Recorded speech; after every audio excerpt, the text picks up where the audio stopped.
الله حق حمده والصلاة والسلام على من لا نبي من بعده نبينا محمد وعلى آله وصحبه وجنده. بەڕێزەکانم بابەتێکی تر کە تێیدا خەڵکی غافڵت و بێئاگان بابەتی زوبانە، واتە لیسانی مرۆڤ، زوبانی کاتێک کە تووشی تاوانی ئەکا خەڵکێکی زۆر جۆنادا براکان، جۆناداتە ئەوەی کە بە زوبانی چی ئەڵێ و چ تاوانێک ئەنجام ئەدا و چ کارەساتێک ئەناتەوە بەداخەوە. خەڵکێکی زۆر غافڵە و جۆنادا کە ئەبوایە ئینسان یاخود مرۆڤی مسلمان کاتێکە خۆی بە مسلمانێکی ڕاستەقینە ئەزانێ، یاخود خۆی بە کەسێک ئەزانێت مەثەلەن ئیمانی بە زیندووکردنەوە هەیە و ئەچێتەوە دادگاییەک کە زۆر بە وردی مامەڵەی لەگەڵەکرێت، دەبوایە زوبانی بپارێزێ لە تاوانەکان.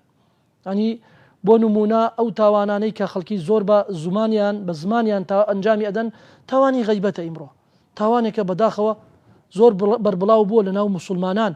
لە کاتێکدا غەیبەتکردن ئیفلاست ئەکا براکەم، یعنی ئەو غەیبەتەی ئەو کەسی کە تۆ غەیبەتی ئەەکەی کە پێغەمبەر صلی الله عليه وسلم پێناسی کردووە ذیکرک ئەخاکە بیما یەکڕه، واتە ئەوەیە کە باسی مسلمانێک بکەیت بە شێوەیە کە ئەو پێی ناخۆشە، بەو شێوەیە باسیەکەی ئەوە غەیبەتە.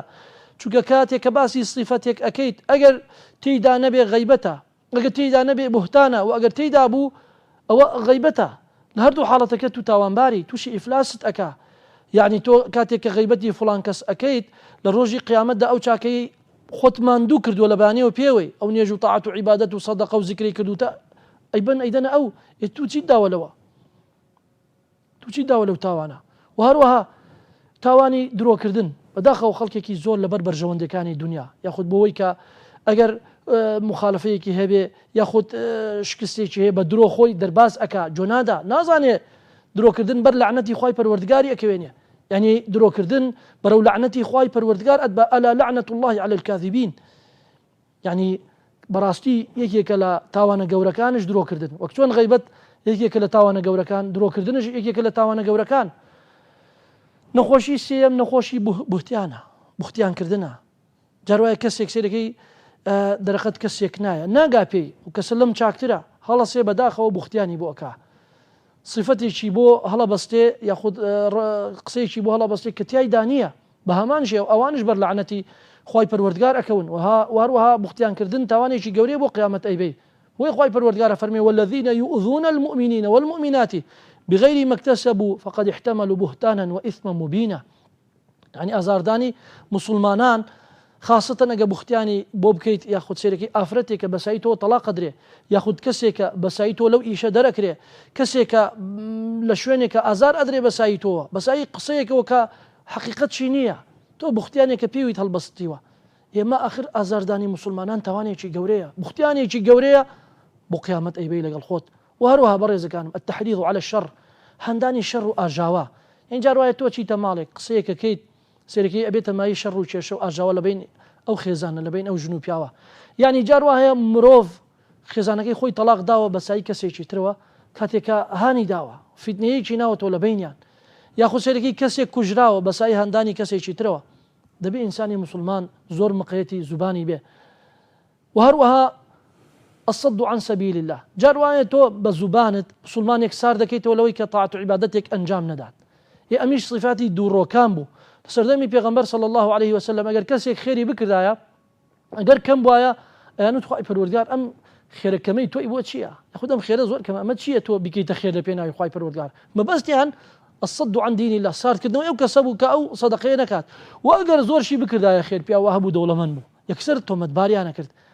ئەیانوت ئەمە سەی بۆ ڕایەتی سەی بۆ ئافەریمێ هەموو ماڵەکەی هاوردووە، ئەخێر ئەمە تۆ بۆ ئافەریم ئەم ماڵی خۆتەکەیتە خێر. یعنی بەداخەوە براکانم ئەمە صفاتی دووڕۆکان بوو لە سەردەمی پێغەمبەر صلی الله عليه وسلم، کاتێک کە ئەوها بە زوبانیان مسلمانانیان عەزیەت ئەدا و مسلمانانیان سارد ئەکردەوە لە تاعات و عیبادەتەکانیاندا. ئیمڕۆ خەڵکێکی زۆر مسلمانان سارد ئەکاتەوە، سێرەکەی بەتەمای خێرێکە، بەتەمای حەجە، بەتەمای عومرەیە، بەتەمای یارمەتیدانی مسلمانێکە، بەڵام ئەم دێ فیتنەیەکە یاخود قسەیەکەکە لەو خێرە ساردێکاتەوە، ڕێگریەکە لەو خێرە. بڕاستی ئەمە نفاقێکی عملیە ئینسانی مسلمان دەبێ خۆی لێ بە دوور بگرێ. یان الخوض مع الخائضین، لە مەجلیسێک دانیشتوویتە تۆ سێرەکەی قسەیە خراپ کرا یاخود قسەیەک ئەکرێ ئەسڵ و ئەساسی نییە، يخوضون مع الخائضين، تۆ لا تخوض معهم، تۆش لەگەڵیان بەشدار مەبە لەو قسە کردانە، منکرێک کە بینی ئینکاری لێ بکە، چاکەیە کە بینی دەستخۆشی لێ بکە. ئەجینا براکەم هەنێ قسە هەیە لە ژیانمانە ئەنجامی ئەدەین، یاخو سەرەکی کەسێک ڕەنگ بێ قسەیەکی ئەنجام دابێ هەتا ڕۆژی قیامەت خوای پەروەردگار لی تووڕە بێ. پێغەمبەر صلی الله عليه وسلم ئاگادارمان ئەکاتەوە إن العبد ليتكلم بالكلمة من سخط الله لا يلقي لها بالا، يعني لا يرى بها بأسا لروايتك يهوي بها في جهنم، يعني يهوي بها 70 خريفا في النار، يعني توبة ما وي حفتا صال بقولاي جهنم أقصي أدبات أخواره أدبات بني بنوي جهنم، خواي پروردگار أدبات بني بنوي جهنم، بس أي أقصي كأنجام الدا كأويج نخوشيك لە نەخۆشەکانی زوبان.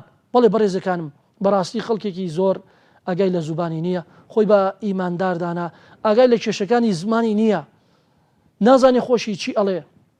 مع العلم پیاو چاکان ئەوها نەبوون، بۆ ئینسان دائیمەن چاوی لە قسەی چاک بێ. الكلمة الطيبة صدقة، جار وایە زەلام واشەی ئەوە قسەی خۆشە، ئەوەندە ئەهل و سەهل هەر حەزەکەی لەگەڵی دابنشی، کاتێک کە لەگەڵی دانشی بەڕاستی قیامەتت دێتەوە بیر، بەڕاستی هانت ئەدات بۆ ئەنجامدانی چاکە، بەڕاستی ئیمانت پێی بەرزەوا بێ، ئەوەندە خۆپارێزە لە تاوانەکان و ئەوەندە قسەی خۆشە. بان زمانی و بن زمانی ذکری خوای پەروەردگارە، بان زمانی و بن زمانی هەندانە بۆ چاکەکردن، بان زمانی و بن زمانی خۆپاراستنە لە تاوانەکان، هەندانە بۆ چاکە. بەڕاستی نیعمەتێکی چاکە براکەم.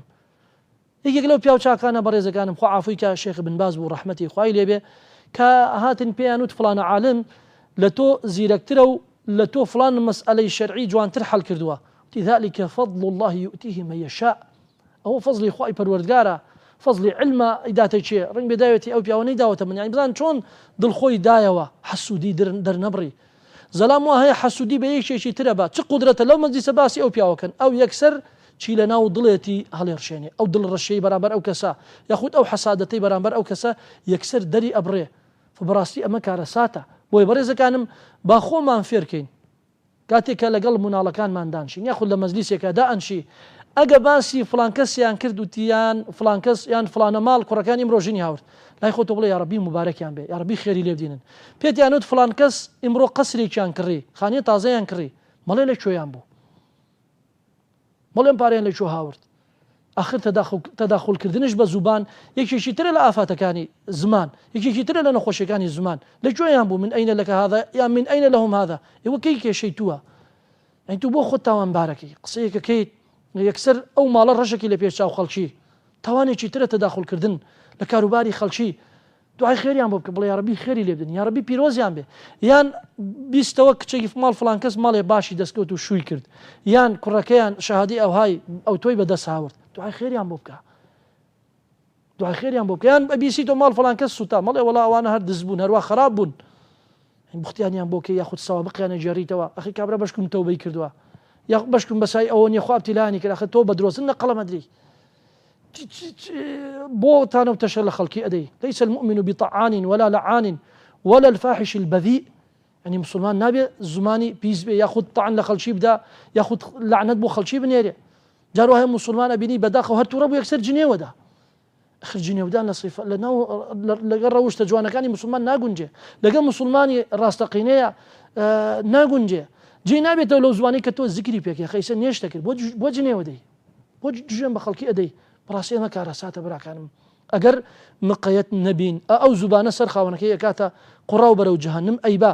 بۆیە پێغەمبەر صلی الله عليه وسلم فەرمێ بەیانیان سەر لە زوو هەموو ئەندامەکانی لاشەی مرۆڤەکان دێنە لای زوبان لێ ئەپارڕێنەوە کە تووشی تاوانیان نەکات. ئەنی بزانە ئەندامەکانی لەش وەک قائیدێک سەیری زوبانەکەن، وەک قائیدێک وەک سەرگەورەیەک دێن ڕجای لێکن، تەذەلولەکەن بۆی، خضوعەکەن بۆی، لێ ئەپارڕێنەوە کە تووشی تاوانمان مەکەڵێت، چونکە چارەنووسی ئێمە لەگەڵ تۆیایە. ئەگە بەرەو شتێکی باش بڕۆی، شتێکی باش بڵێ ئێمەش بەرەو باش ئەڕۆین، ئەگە شتێکی خراپ بڵێ ئەوە تا تووشی ئێمەش تووشی کێشە ئەکەین. فبۆیە براکانم بە ئاگامان لە زمانمان بێ و ئاگامان لەو شانە بێ کە لە زوبانمانەوە دەرئەچێ بزانین خێرە یان نا، چاکە یان نا. ئەگە خێر و چاک بوو ئەوە ذلك فضل من الله ونعمتێکی چاکە و بەردەوام بە لەسەری ئەجینە. ئەگەر خراپ دوت یاخود بەسای قسەیەکی تۆ خەڵکی توش کێشە کرد، خەڵکیت ئازاردا، بزانە مفتاحی شەڕی ئەگە تەوبە نەکەی خوای پەروەردگار لە دنیا و لە قیامەت خراپت بەسەر دێنێ. یا ڕەبی خوای ئیسلاحی حالمان کەیت و هیدایەتمان دەیت کە قسەکانمان بەرەو چاکە بەریت و واز بێنین لە هەموو قەولێک، لە هەموو قسەیەک کاتێ کەمای سوخت بوونی تۆیە. آمين يا الله. وآخر دعوانا أن الحمد لله رب العالمين. احذر احذر من أسباب الغفلة، احذر من أسباب الغفلة، فالموت يجيء بلا مهلة، فالموت يجيء بلا مهلة. دنياك تضيع ولا تدري، والجاهل يمضي في جهله.